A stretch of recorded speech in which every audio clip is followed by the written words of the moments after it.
and to reflect the depth of knowledge and to give an opportunity for Warren to share his experience.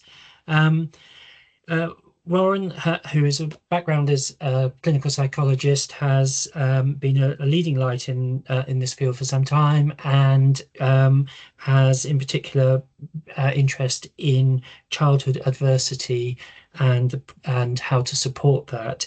He's been a clinical lead in the Department of Health on this subject, and he's also published books as far back as 2006. So we are tapping into a real wealth of knowledge, and so I'm pleased that we've been able to give up the time to hear from Warren, and also that you have too. And so thank you for joining on this longer approach.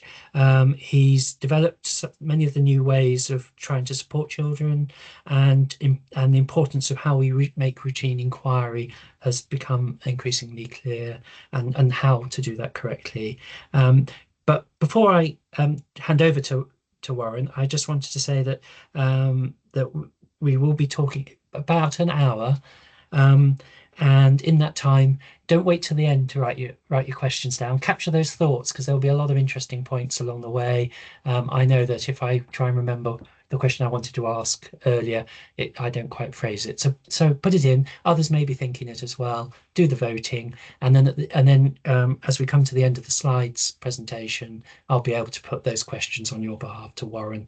And again, if you do vote, then that just helps me know which ones are of the most interests. And we'll probably do that to about for about half an hour until 5. So to maximize your enjoyment, I will be quiet and I will hand over to Warren. Thank you, Warren. Thanks, Jonathan. That's an extremely kind introduction. I appreciate it. And thanks to Janet for organising this.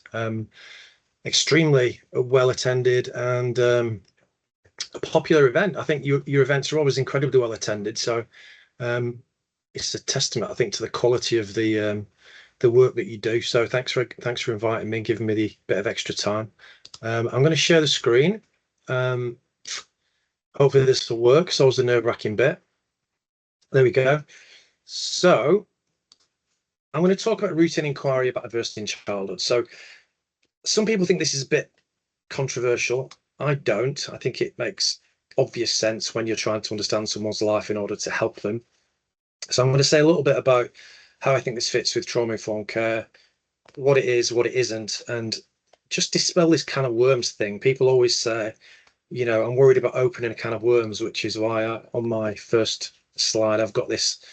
This is my first AI-generated can of worms, I have to say. So I was quite pleased with how it turned out. Anyway, I'm going to press on. I'm going to start my timer and get us into it. So most of you will understand a little bit about adverse childhood experiences already. Janet, can I just check? You can see my slide. Can you also see the notes or just the slide? Just the slide, Warren. Okay, cool. So basically, most of you know about these 10 categories of developmental trauma or childhood trauma that has been collectively termed adverse childhood experiences.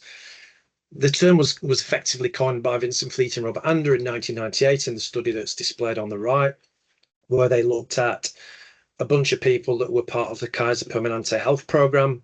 They would join in for health insurance purposes. And then as a result of that, Vincent Fleet decided, after working with a number of patients at his obesity clinic, that there was maybe some link between childhood adversity and later life health problems. So he completed this survey with Robert Ander and colleagues, and they discovered this now famous dose-response relationship. So what they discovered was not only are childhood adversities much more common than previously thought, but actually there's no kind of differentiation across kind of socioeconomic boundaries. So no one's excluded, no one's exempt.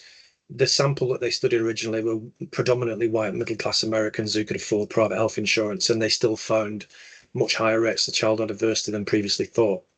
So in England and Wales, about half the population say they've had one adversity at some point in their life from that list of 10, which are, you know, they are kind of household dysfunction, different kinds of childhood abuse and neglect. 1 in 10 people in England and Wales say they've had 4 or more ACEs. And in all of the studies that have looked for this relationship since 1998, and there's been about at least 40 population-based studies now, they've all found this dose-response relationship. They've all discovered this reliable pattern that says the bigger the exposure to childhood adversity, predictably, people with those experiences tend to have worse physical health, worse mental health, and worse social outcomes. On an individual level, that's not guaranteed, of course, because you might have had lots of protective factors as well, which will offset the adversity. So don't worry if you've had lots of adversities. It doesn't mean you're going to have poor outcomes. It just means when you look at populations, that is the pattern. And we see across the last sort of 25 plus years, that stable pattern. Lots of different countries, lots of different populations, same pattern. Bigger the dose of adversity, greater the risk of adult onset chronic illness, cancer, heart disease, respiratory conditions, inflammatory conditions, mental health problems, greater incidence of being involved in violence, either as a victim or perpetrator, higher risks of doing poorly in education, being excluded, using more health services, using more emergency services, spending more time in hospital, more likely to be involved in mental health services, and more likely to be involved in the criminal justice system. So pretty much everything you can measure that we measure for humans is negatively associated with adverse childhood experiences, unless buffered by adequate resilience resources.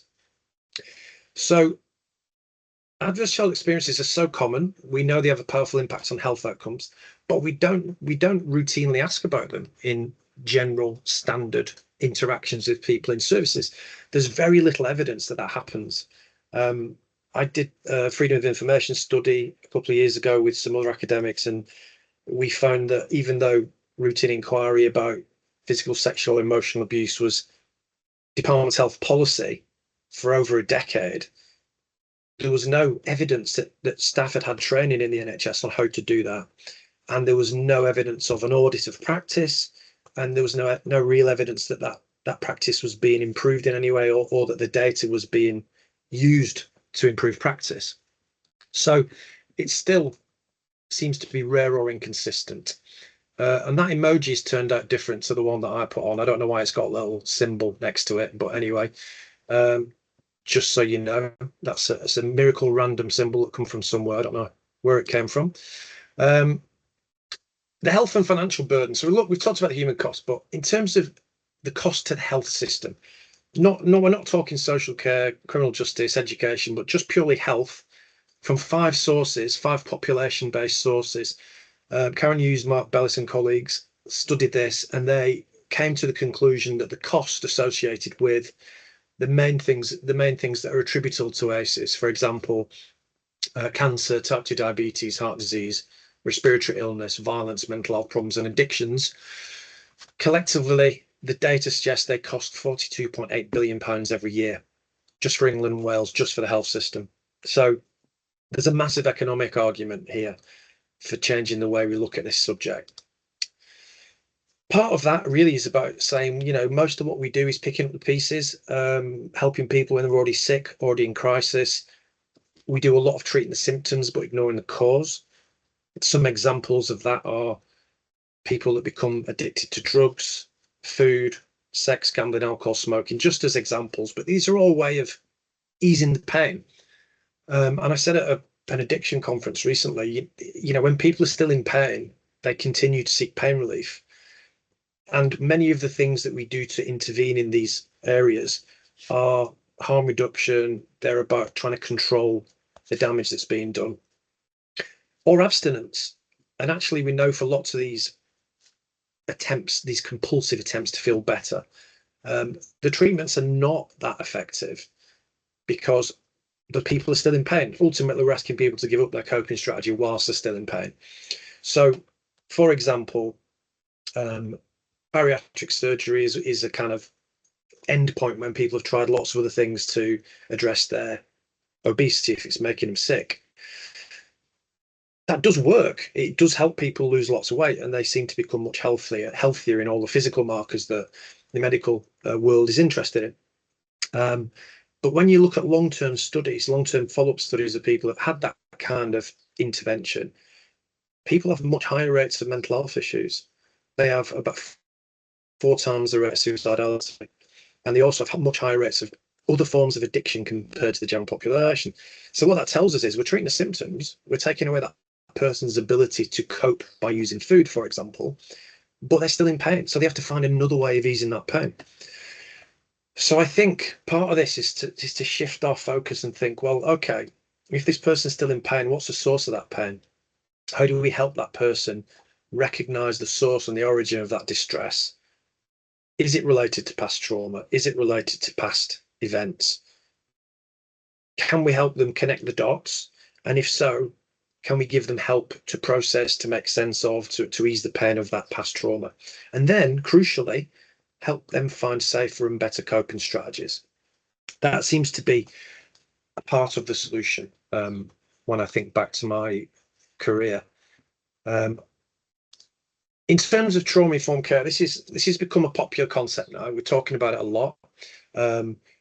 It was, I think, the first reference to this term was, well, I reference it to Harrison Fallett's book in 2001. They were mental health social workers in New York, and they recognized that basically the system wasn't set up to meet the needs of people with trauma. However, most people they met were affected by trauma. So they said, you know, actually this system that we've got is a medical system and it's treating mental illness like other illnesses and it's not working. So we need to apply trauma theory to it. And then in England, a couple of years later, myself and Professor Tony Morrison published the book on the bottom left, Trauma and Psychosis, New Directions for Theory and Therapy. And that really made the argument that, you know, we conceptualize serious mental illness like psychosis, like other illnesses, like it's a medical disease, you know, it's like a brain disease. When in fact, there's not a lot of evidence to suggest that's a valid thesis. There is, however, a lot of evidence that says it's probably a biopsychosocial problem, and we're actually underplaying the role of trauma in people's lives. So we presented the evidence for trauma in the context of psychosis in that book, and we also promoted or presented an integrative cognitive model, which would guide therapists and psychologists in terms of how to work with it clinically. So we challenge the evidence, we challenge the status quo. And I think that's part of the story of thinking in a trauma-informed way. Before that, it was all thought to be funny genes and faulty brain chemistry. And, you know, today, NICE guidelines says if someone presents with psychosis, you must assess them for trauma. So we're moving on gradually, incrementally. 2014, SAMHSA published this document, a conceptual guide to and guidance for trauma-informed approaches, which is like the American public health body, Substance Abuse and Mental Health Services Administration. So that kind of legitimized the idea. And they gave this definition. So they said a trauma-informed program organizational system is one that realizes how widespread trauma is and recognizes lots of different ways people recover, you know, not just psychiatry, but lots of different ways of finding healing, finding wellness. Also, it's important that systems and services recognize the signs and symptoms, not just in clients, but also in families and communities and staff and other people involved in that system. And that it's really crucial that we respond. It's no good just knowing about this. We have to do something with this knowledge. We have to apply it to our policies, our procedures, our practices, how we look after the workforce. And ultimately, we have to not make it worse. So the final commitment is to resist re-traumatization. And when I do workshops on this subject, we spend some time looking at all the ways that we inadvertently maybe add to people's burden in different kinds of settings. And there are surprisingly a massive list of ways that we commonly re-traumatize people. So there are lots of people that will expand on that definition, and SAMHSA expand on it with 6 principles, which are on the bottom left: safety, trust, peer support, collaboration, empowerment, and sensitivity to gender, historical trauma, spirituality, and religious needs, amongst other things, but ultimately sensitivity, so we're not putting barriers in place for people, and safety, of course, so that people can be regulated in the nervous system. They're not in the fight or flight state. They can then be in a better position to build relationships, to trust. And we know that social support is really crucial for lots of people. If they've got a relationship, if people have got supportive relationships, they tend to recover better from trauma. So that's why peer support's in that list. Empowerment's in the list because lots of people have been abused, traumatized, hurt, controlled, have had their power removed. So actually giving power back to people, empowering people, is actually a part of the healing process. So that's why that one's in there as well. And then I've added prevention mindset, because we have absolutely got to move upstream and start turning off some of this demand and preventing adversity where it's possible.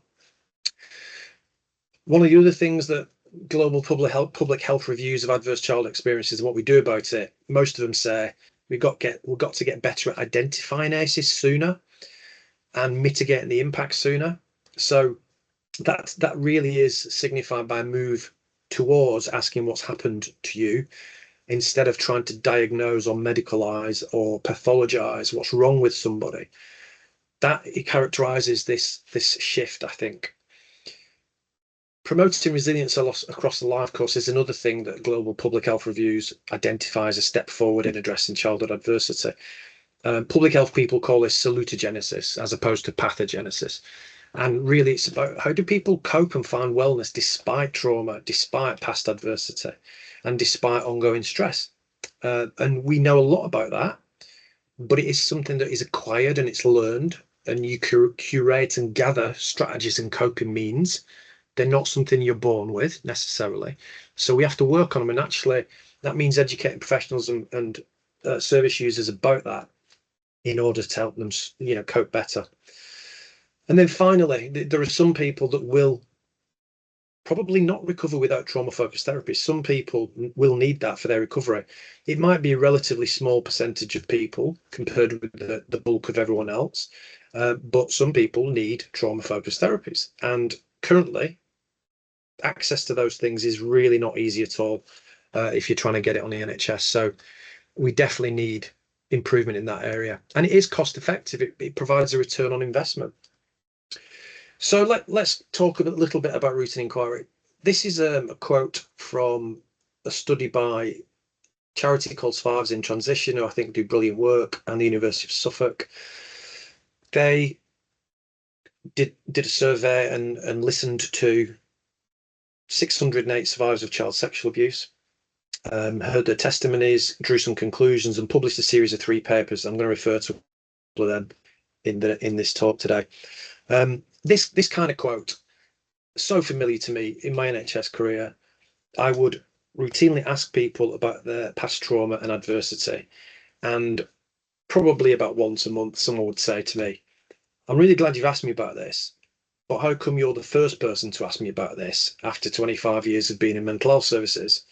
I've had 5 different kinds of medication. I've had multiple hospital admissions. I've even had ECT, electroconvulsive therapy. But yet no one asked me what happened to me."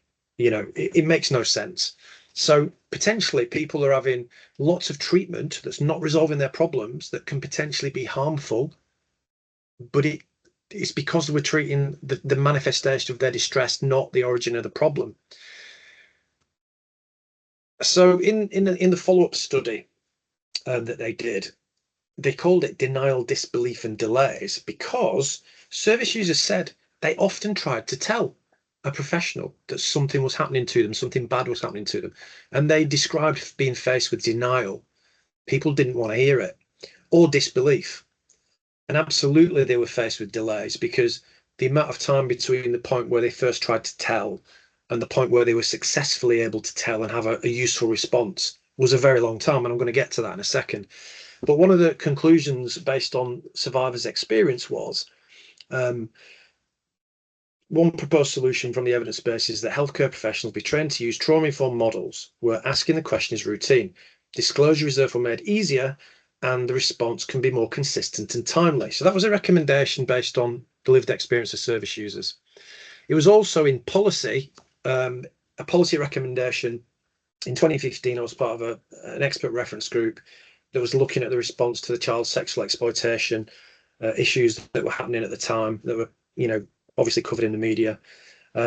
This report was presented to David Cameron, and I was pleased that one of the recommendations in that report was to attempt to create a culture in health service and medical services where spotting the signs of child sexual exploitation early was just by design part of what happened.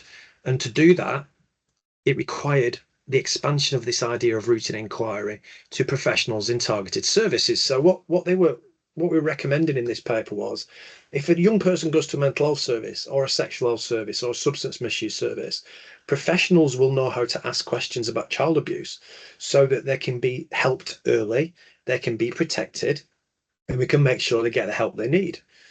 That was a promise in that policy document in 2015. There was another piece of work, the Children's Mental Health Task Force, which I was a part of in 2014-15. It led to the Future in Mind report, which was a brilliant piece of work. And Norman Lamb convened, and it did a lot of good. It was enacted. It had funding attached to it. One of the promises that I was very pleased with was this, which basically said, we acknowledge adversity affects people in lots of ways, and that experiencing violence, abuse, neglect, etc. is common, and that it causes chronic and long-term problems right through to adulthood for lots of young people. And actually, we have to ensure that assessments carried out in those specialist services include inquiry about neglect, violence, physical and sexual emotional abuse, and that it becomes routine inquiry. And then we reference what happens in NICE guidelines when young people are assessed in mental health services, that they get asked about violence and abuse. So there was a promise to introduce that as well. And when I was working with the Department of Health, there was a lot of work happening in the background to put the infrastructure in place for this to be possible, so that nationally this data could be collected. There was an election, and the coalition government was no more. And then the plans that were, well, the promises that were made in these two documents never came to fruition, unfortunately. But we have to see routine inquiry in the context of a process of trauma-informed change. And since I left the NHS, not long after that, in 2017, I've been applying trauma theory to service settings, as well as resilience theory, and ultimately trying to solve a series of problems. So once you start to know about trauma-informed practice, the questions that services and organizations ask are, okay, so what do we do next? What's the order of things? How do we create a more trauma-informed organization or system? So over the past 8 years, I've kind of distilled it into these steps. Step one, do some sort of collaborative inquiry. I call our approach collaborative inquiry, but really it is understand system, place, organization, service, talk to the stakeholders, do focus groups, do surveys, understand their culture and practice, and co-produce a plan based on their needs and wants, what they know and what they don't know, what makes people want to stay in the job or leave the job. Co-produce a plan. That will then mean that when you deliver interventions and supports, everybody will recognize it because they've had a hand in creating it. So that's a really good place to start. Do some sort of listening exercise. Foundational knowledge, I think, is essential. Like safeguarding, we introduced safeguarding training in the NHS about 30 years ago. I think now we're at a point where we should thinking that foundational knowledge about trauma, adversity, and resilience should be mandatory and should be foundational for everybody, like safeguarding is. Then, of course, for some professionals, knowing how to ask and respond to people when they come to seek your help and you're doing an assessment, it makes complete sense to ask about the things that might be contributing to that person's problem. That's what an assessment is. And then you form a hypothesis about what might help in collaboration with the service user.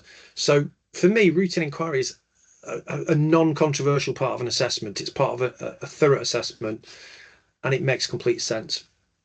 For some staff, we would then expect them to have some sort of skills to be able to work with that person in a way that we would describe as therapeutic. So in our journey over the last 8 years, what we recognize is lots of workers are doing jobs that do far more than what's in their job description. So I don't think I meet anybody who does what's in their job description. I meet people who do far above and beyond, and often work with people with lots of complexity. And often people say, okay, I understand trauma-informed practice now. This makes so much sense, but what do I do? I've never had any training in counselling. I've never had any training in motivational interviewing or CBT or whatever it is. What do I do? Like, how do I apply this? So we've developed an approach, a course where ultimately we deliver 10 ideas and skills that are evidence-based approaches that people can apply in their day-to-day role. So just kind of delivering on that kind of sentiment that you don't have to be a therapist to be therapeutic. So we're now equipping people with psychological knowledge and skills that they can use every day with people that they're working with. So I feel like that's democratizing psychology a little bit in a safe way, in an appropriate way. But I think there's only going to ever be a few psychologists in a service or in an organization, but there's hundreds of workers using their relationship to help someone. So I think we really have to do more of that.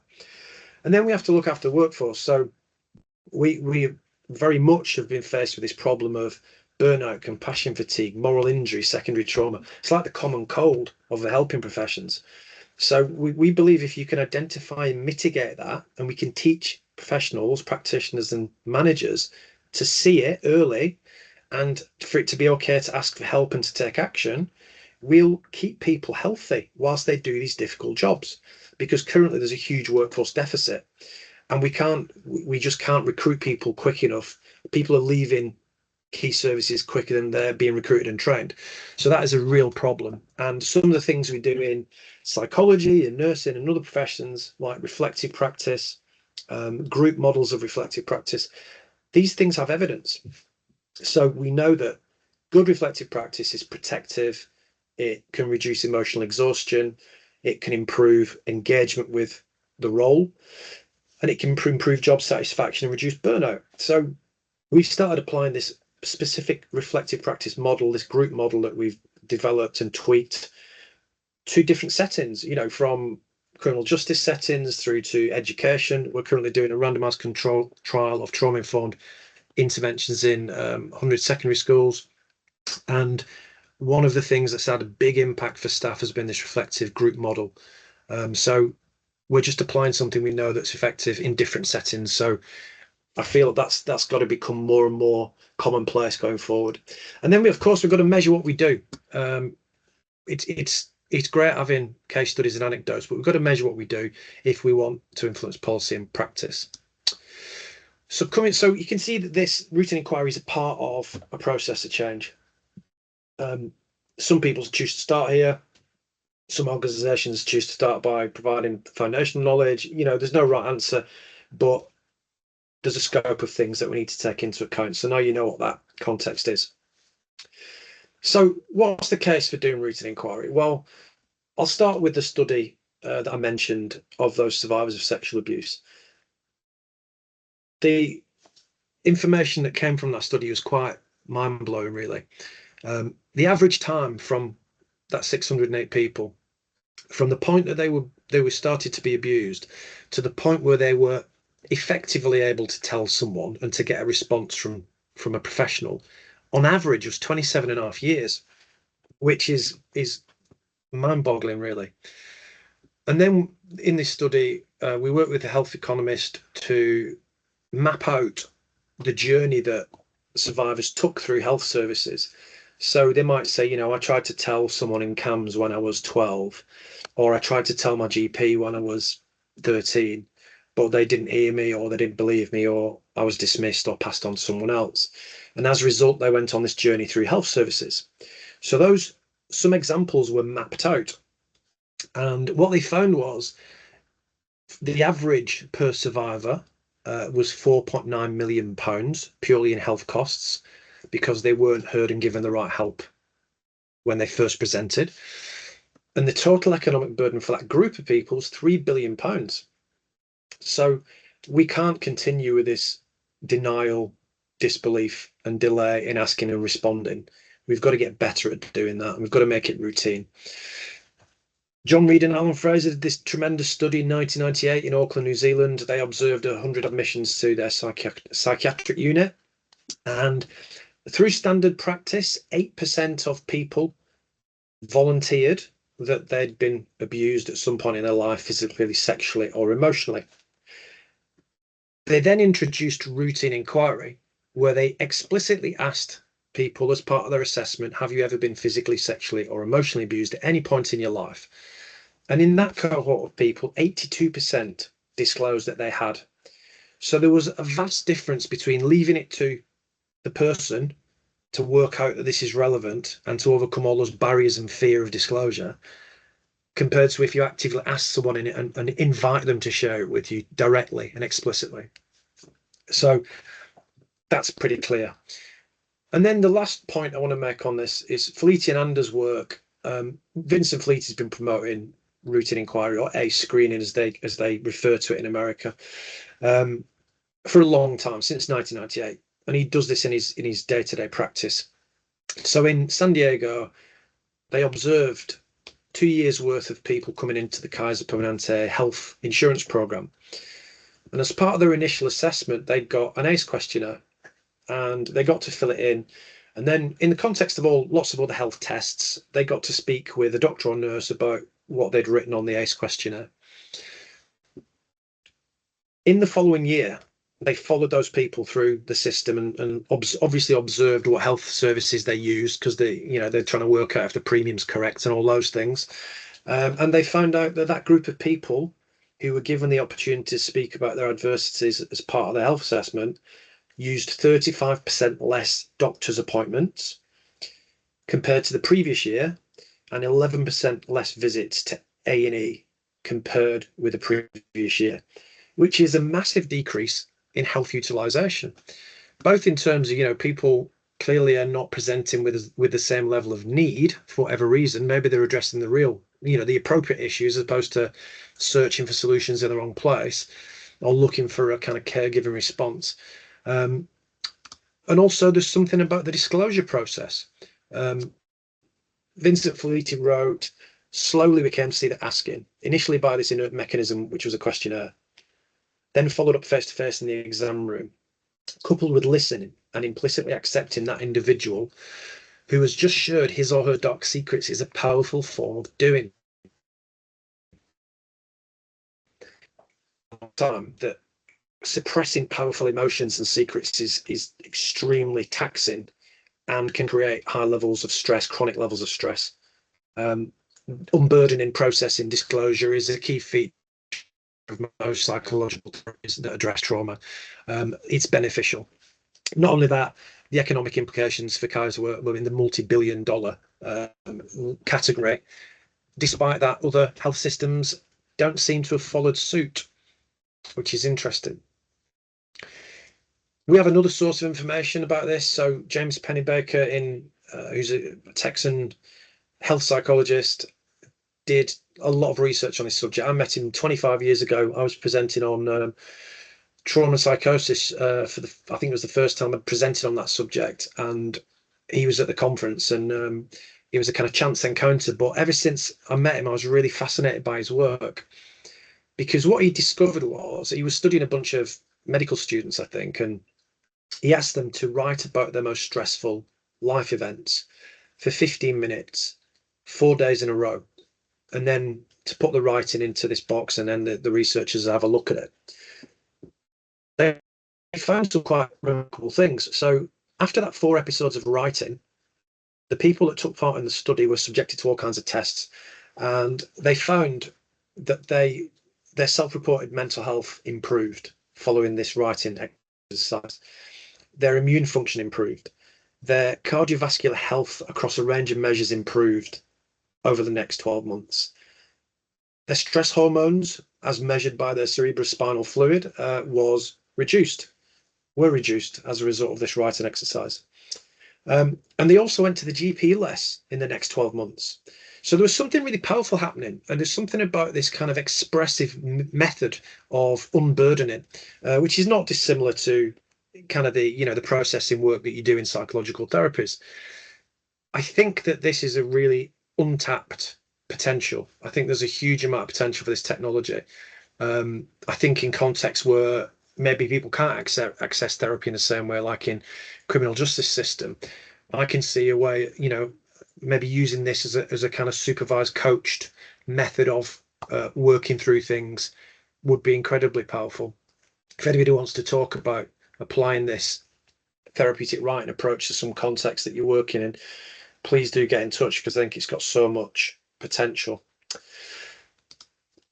And then what else do we know? So 20 years worth of meta-analysis were brought together in this paper by Brennan and McIlvaney in 2020. And what they found was some things really help children report abuse. One of those things is recognizing it's not normal. In order to do that, we have to educate children about their rights and about what constitutes normal interactions in relationships. Maybe the United Nations Convention on Rights of the Child should be translated into very simple language. Children should learn it from primary school. And if something happens that's at odds with that, they know they can speak to a safe adult at school. That for me would be a really good way of helping children know when something's not right. Then having access to a trusted person is incredibly important, obviously. What is worrying is that in our study of 8,500 students in secondary schools up and down England, around 38% of them said there isn't a trusted adult that I could speak to in school if I had a problem or was suffering with my mental health, which is really worrying. So I think we need to, a basic expectation should be that every child has got a relationship with a significant adult at school. I think that's something we're still some way off, but we absolutely should strive for that. And of course, if there's a trusted adult, you expect them to believe you. And then, of course, and those bold characters are not by accident. Being asked was a very strong predictor of disclosure. So the reach model, how do we get to this method? So originally we delivered some training. I delivered some training to early intervention in psychosis services because we had 100 clinical staff and I had a team of about 7 psychologists.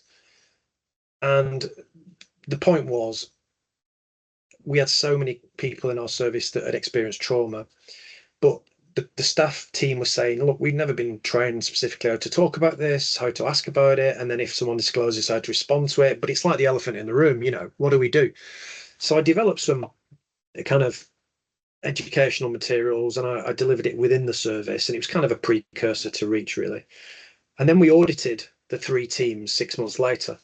And what we found was 2 of the teams were doing brilliantly. They were making inquiries, they were getting disclosures, they were responding appropriately.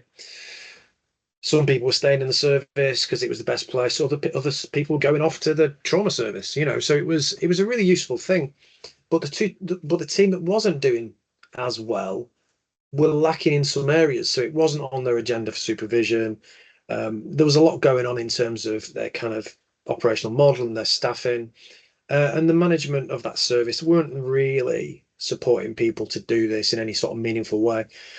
So that, as well as other learning experiences early on, showed us that we need to follow this reliable process. And we tried and tested that over the last sort of at least the last decade. And so we know that if we do a readiness checklist at the beginning, we predict any obstacles, we address anything that might not be in place at the start, so that by the time we get to deliver training, all of those things have been spoken about and resolved. Like, where do I write this down in the notes? Where does this fit in our assessment process? Which staff are doing this and which staff are not doing this?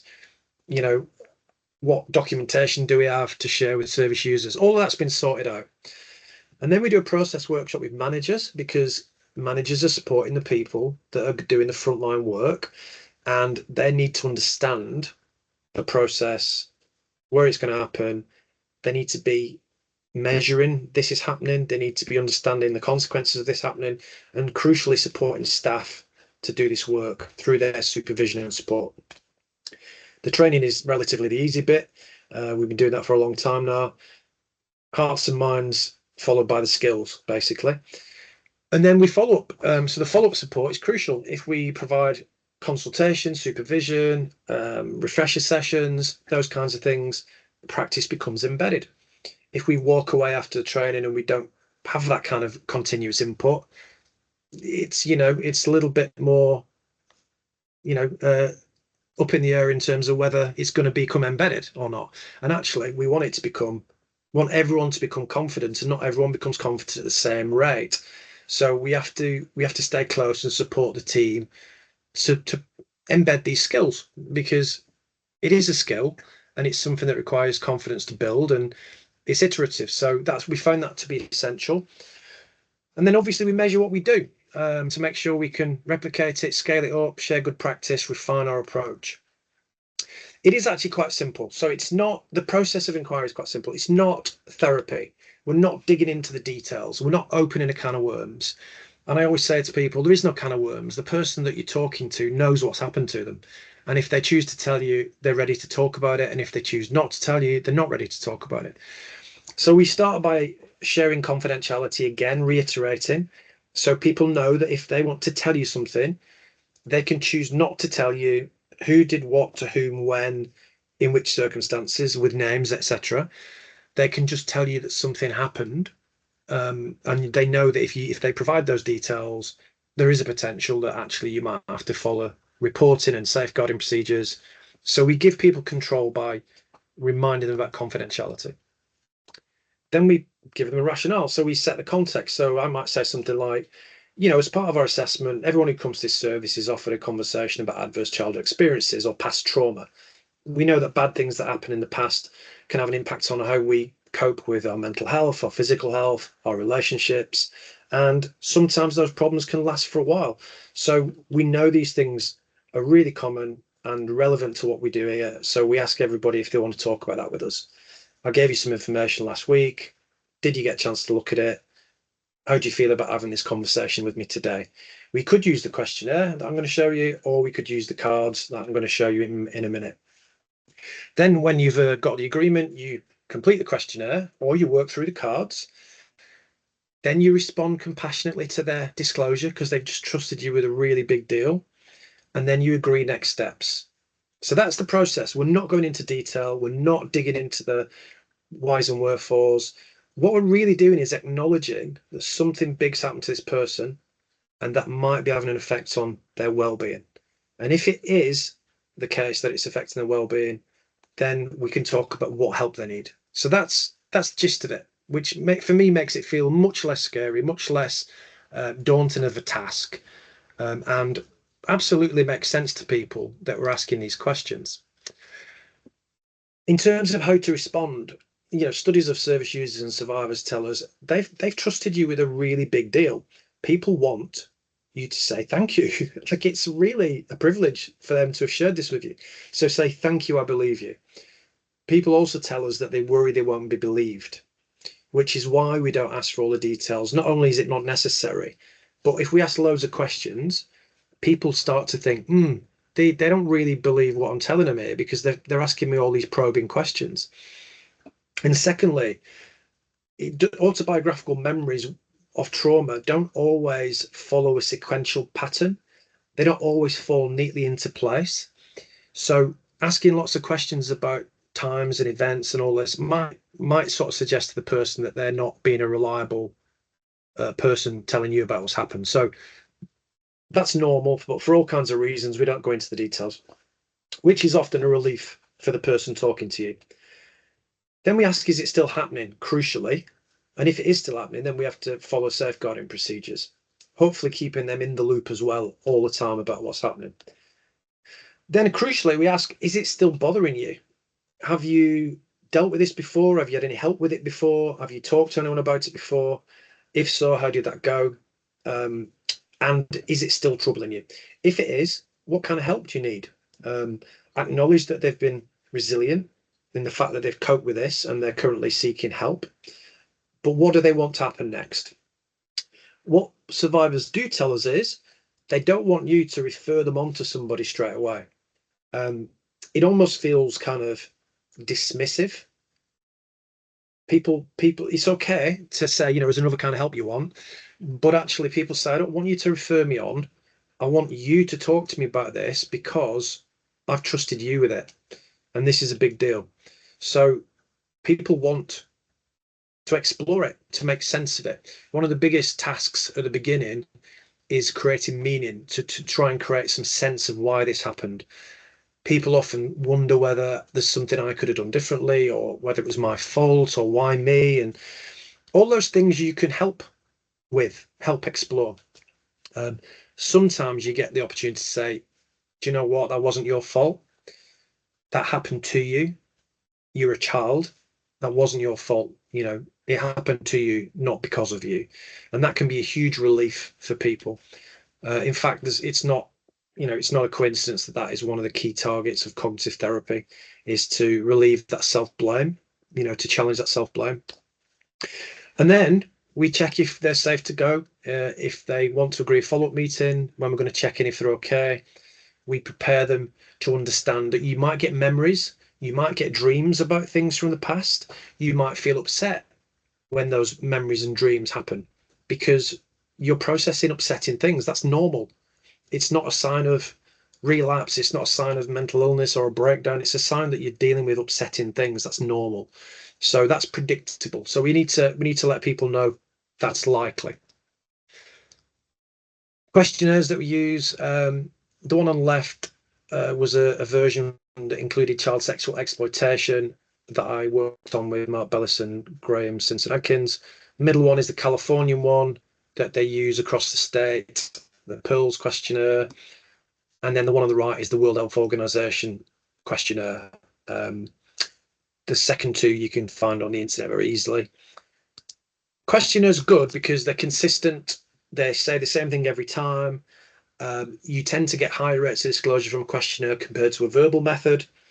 People don't have to say it out loud, and they can write on, tick each individual item so you know what they've experienced, or they could just write a number and say, I've had 5 of those things, but I don't really want to talk about them yet.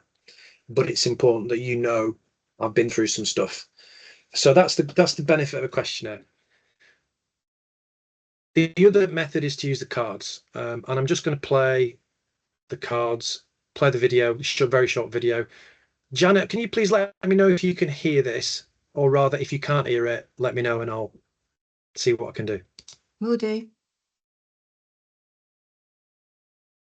I can hear it. Okay, cool.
So they're the cards.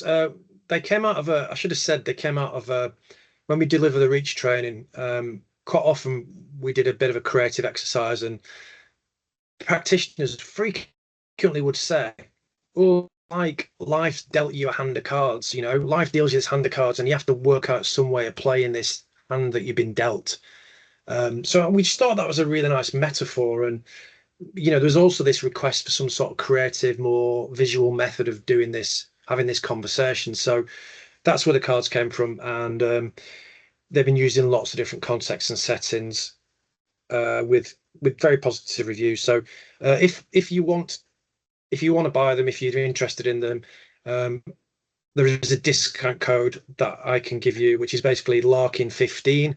So if you go on JKP Jessica Kingsley published a website, JKP, and put Larkin 15, you can get 15% off. Moving on, other booksellers are available, obviously. So there's been a lot of evaluations of Reach. We've got about 8 independent evaluations by universities and other academics over the years. Top left, a multi-centre GP practice trial in Lancashire, funded by NHS England, evaluation conducted by Public Health Wales.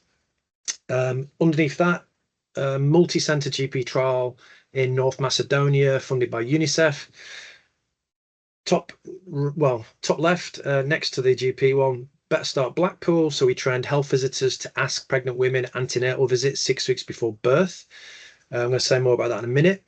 Underneath that, we did a trial with the Scottish Government in the deep end GP practices, which is the most challenged demographic in those GP practices. That evaluation was never published formally due to COVID, but we wrote an editorial in British Journal of General Practice summarising some of the learning. Multi-agency trial in Lancashire across services, and then the 3 on the right hand side are Nottinghamshire. So we've delivered Reach across Public Health Commission services in Nottinghamshire over the last 5 years, and there is a system-wide evaluation by Liverpool John Moores University. If people are interested in any of these, I can share them. But we've essentially delivered the Reach model across a dozen services in Nottinghamshire, and we're currently sustaining that because we trained a bunch of people to be champions and trainers, and it's still going 5 years later. So the top right hand side is the process evaluation that kind of talks about how we managed to do that across a whole system. And I think outside of the California program, it's probably the largest effort to do that, where we demonstrated feasibility and acceptability. The GP trial was across three general practices in Lancashire. What they concluded was the proof of concept was there was initial support for the acceptability of ACE inquiry in general practice from both patients and practitioners.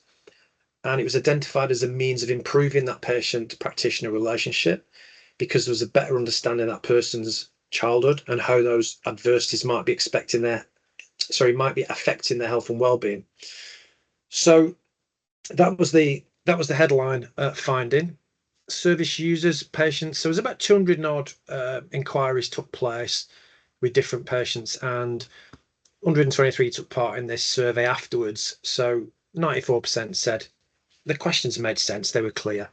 86% felt the GP practice was the right place to be asked these questions. 84% thought it was important health professionals should understand their childhood. And 70% of people thought their appointment was improved because they'd had this conversation, which I think is really significant. And 87% of people felt it was acceptable for health professionals more broadly to ask these questions. They concluded ultimately that a more trauma-informed approach in primary care was valuable. And we found in this particular study that people with more than 2 ACEs had most chronic health problems. So people with 2 ACEs or more are 2.5 times more likely to have asthma, 3 times more likely to have multiple chronic conditions, and 3.5 times more likely to have mental health problems. Yet for 2/3 of people, it was the first time anybody had asked them about their adversity. So they're not joining the dots between their physical health manifestation or their mental health manifestation and their stress-related problems. 2 things are obviously intertwined, but yet they're being very much being seen as a symptom rather than a consequence of an overactive, a dysregulated stress response. In terms of the health visitor work we did in Blackpool, it was evaluated by Dr. Lauren Wolfenden at the NSPCC, and women were asked antenatal visits 6 weeks before birth, and 59 women agreed to be interviewed over the telephone 4 weeks later. And as you can see from this feedback, all of the average scores were above 70% on this scale of strongly disagree to strongly agree. For example, I felt discussing ACEs during my antenatal health visit appointment was useful. That was about 80-something%. I felt that asking about ACEs helps me to think about preventing ACEs for my children, again, above 80%. I feel like my health visitor was an appropriate person to ask me about my ACEs, above 90%. I felt that I was asked in a way that was appropriate and sensitive and that made me feel safe, which is wonderful to hear, around 90%. So as you can see, incredibly high approval ratings from women who were asked antenatal visit. And then qualitative, there's a qualitative part of this study as well, which again I can send to you. Crucially, the women that were asked thought it was relevant and acceptable. The top example, I think it's really important actually, so many people who experienced trauma when they were little, it makes sense. Breaking the intergenerational cycle. I've had some bad stuff happen when I was younger, and that makes me more determined to make sure mine doesn't have to go through what I have. And then in terms of early help, the last example, I think it's important that people get a chance to talk about these things. It lets you know that it's okay not to be okay, or to still be affected by stuff that's happened in the past. There's so many people talking about mental health now, but without the opportunity to really talk about it, unless you reach the top level of severity, and then it's too late.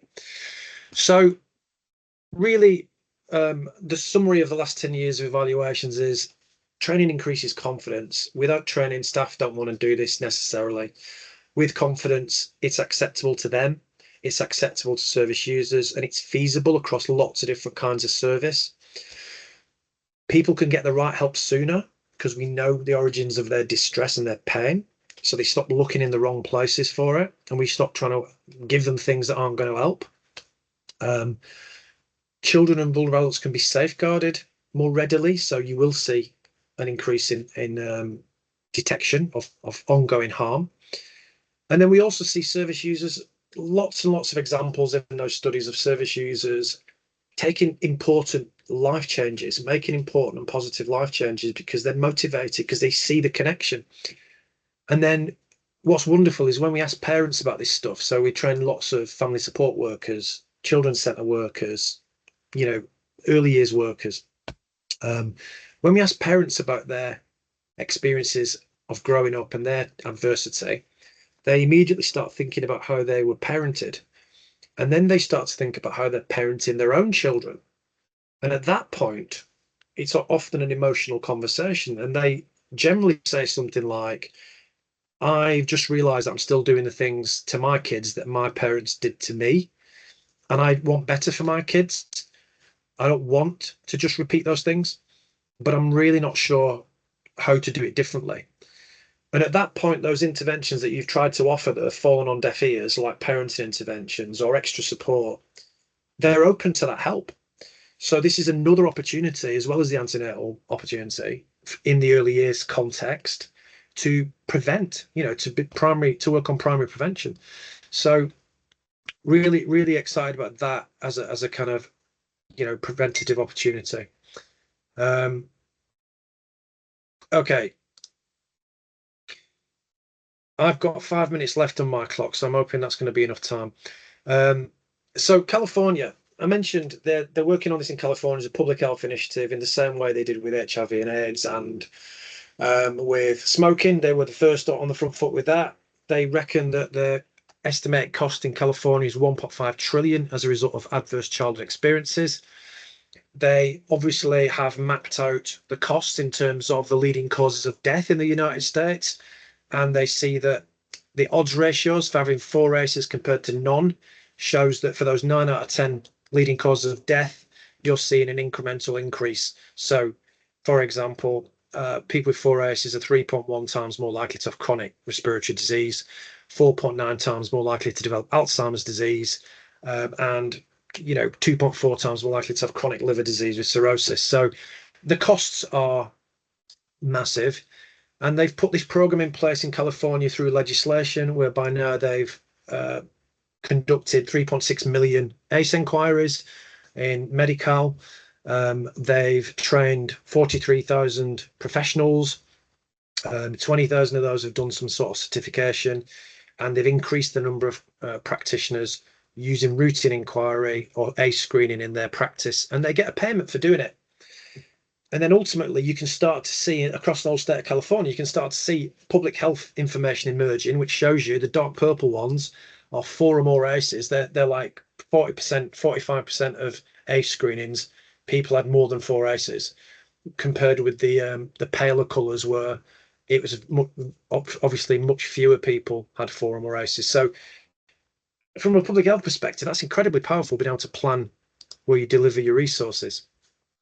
And then this is just a case study from Los Angeles County, where basically they've demonstrated that people took part in ACE screening, had a reduction in physical symptoms, a reduction in depression scores, and a reduction in anxiety scores over time. They were getting better quality primary care services for themselves and for their children. And they were seeing a 2 times increase in vulnerable children being taken into the pediatric enhanced care management system. So basically, they're improving care quality and reducing health disparities for the most vulnerable people, which is fantastic. And they also they don't just work on treatment. They educate people about resilience, and these are the things that have the most evidence in terms of overcoming past trauma and current stress. Number one in all of that are supportive relationships. The single best predictor of recovery from trauma is having a supportive social network. And all the other things people get educated about. If you don't know about it, you don't know about it. So people get given information and resources. And if you go to that web link, you can download all of those documents and resources for free. Janet, I'm on my last 2 slides. My clock says I've got 2 minutes left. So I think we're on track. Yeah, you can have another 5, Warren, if you need them. Oh, Okay. Thank you. That's very kind. I'll take a breath. Okay. So in summary, adverse child experiences conservatively cost the NHS £42.8 billion annually. We're closing the gate after the horse is bolted. We're picking up the pieces. It's not working. So we've got to take a more trauma-informed and resilience-informed approach to this challenge. And that means both for the service user and for staff members. So routine or targeted inquiry means we can get to the bottom of it for people. We can give them the right help sooner, and we can help them identify the source of their pain. And we can obviously stop wasting resources by giving people help that isn't going to make a difference to them or might actually make things worse.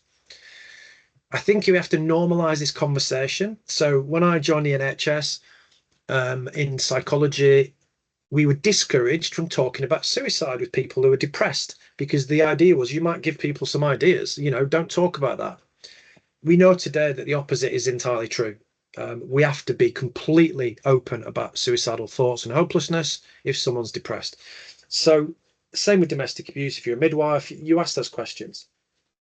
This has to be a normal conversation. If someone's seeking help, we need to be asking in our assessment appropriate questions in a clear and explicit way, where it's an invitation to talk about it. It's not a requirement. And if someone's ready, they know that that's something we're interested in. The REACH approach as a method has been shown to be feasible across settings and acceptable to clients and staff. We know that listening, accepting and validating and unburdening is a powerful form of doing if it's received by a trusted, validating person. And we know that treating the symptoms and ignoring the cause isn't working. So we have to do something differently. Resilience assets, especially supportive relationships, can offset and protect against harmful forms of stress. And there are a whole body of studies now on positive childhood experiences or benevolent childhood experiences. And they show that the more positive types of protective experience you have in childhood, even if you're going through lots of adversity at the same time, you can come through into adulthood protected from any harm. So you can still have positive mental health and positive relationships in adult life, even if you've been through a lot of adversity, if you've had some of these protective factors in place. So I think that's an area of research that we're going to have to really invest in going forward, because it's so optimistic. So Janet said I had to give some recommendations and ideas about what we could do differently. So we need to work cross-sector with a long-term commitment, recognizing that actually preventative investment and a trauma and resilience informed approach is something that can make a difference, but it has to be a long-term view. We have to stop cutting preventative interventions and focusing on the short term, and we have to see that this is a generational issue that we have to come together across sectors to solve. We have to do some listening and engagement with our workers and with our stakeholders. And then we also have to make sure this is basic knowledge. If you're in the helping professions or you're caring for people, responsible for people, they've got vulnerabilities, you should have basic knowledge about adversity, trauma, and resilience. We've trained, I think, about 20,000 people in the last few years in this approach. And there's never a session where people are not really blown away by this knowledge. Like once they get it, they're like, wow, this changes how I look at the world. It changes how I look at my family life, my work life, my colleagues, the way I do what I do at work with service users.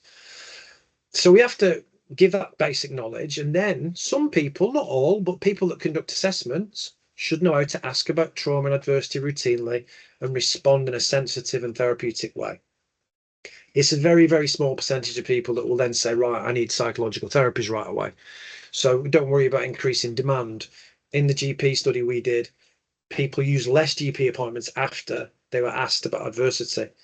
And then the other thing is, let's give people more therapeutic skills and ideas. You know, I've done this with police officers, with youth justice workers, with drug and alcohol workers, with mental health workers. Like if you're working with people and you're trying to help them get from A to B, you are doing therapeutic work, you know, so you need some more therapeutic ideas and skills if you've never formally been given those trainings.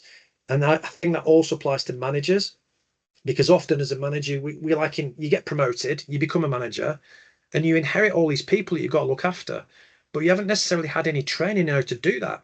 So this therapeutic ideas and skills, we also deliver that to managers and leaders, because they're working with people in a therapeutic and caring way as well. And we know that that can protect people in the workforce.